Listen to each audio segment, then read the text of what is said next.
प्रथम अध्याय।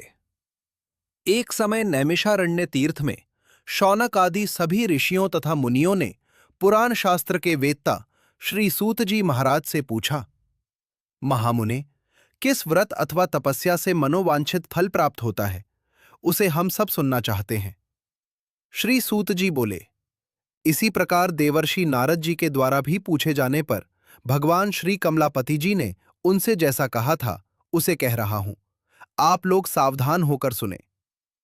एक समय योगी नारद जी लोगों के कल्याण की कामना से विविध लोकों में भ्रमण करते हुए पृथ्वी लोक में आए और यहां उन्होंने अपने कर्मफल के अनुसार नाना योनियों में उत्पन्न सभी प्राणियों को अनेक प्रकार के केश दुख भोगते हुए देखा तथा किस उपाय से इनके दुखों का सुनिश्चित रूप से नाश हो सकता है, ऐसा मन में विचार करके वे विष्णु लोक को गए।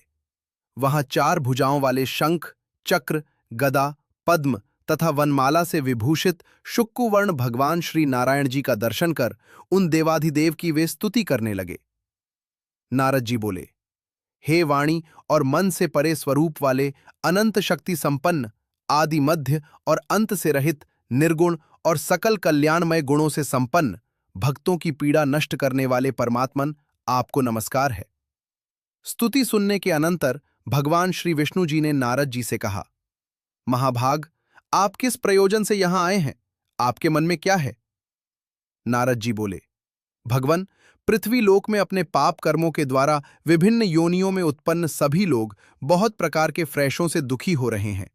हे नाथ, किस लघु उपाय से उनके कष्टों का निवारण हो सकेगा? यदि आपकी मेरे ऊपर कृपा हो तो वो सब मैं सुनना चाहता हूं, उसे बताएं। श्री भगवान ने कहा है, वत्स, संसार के ऊपर अनुग्रह करने की इच्छा से आपने बहुत अच्छी बात पूछी है।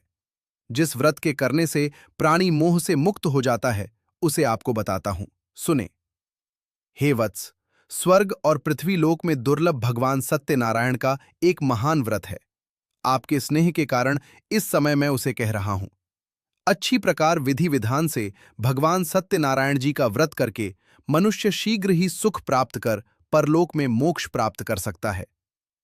भगवान की ऐसी वाणी सुनकर नारद जी ने कहा, प्रभु, इस व्रत को करने का फल क्या है?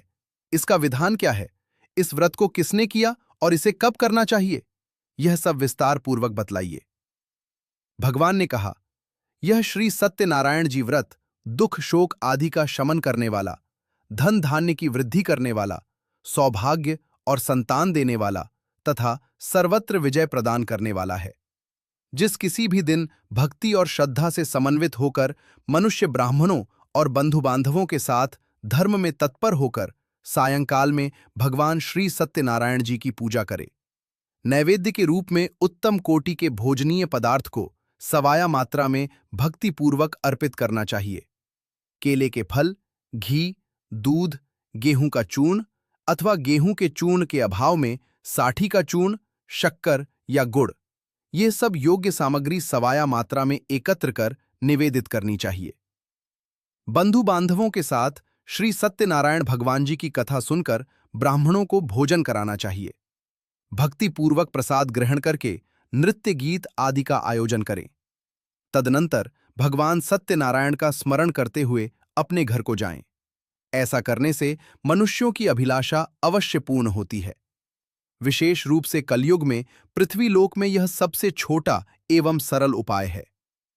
इति श्री स्कंद पुराणे रेवाखंडे सत्यनारायण व्रत कथायाम प्रथम अध्याय संपूर्णम।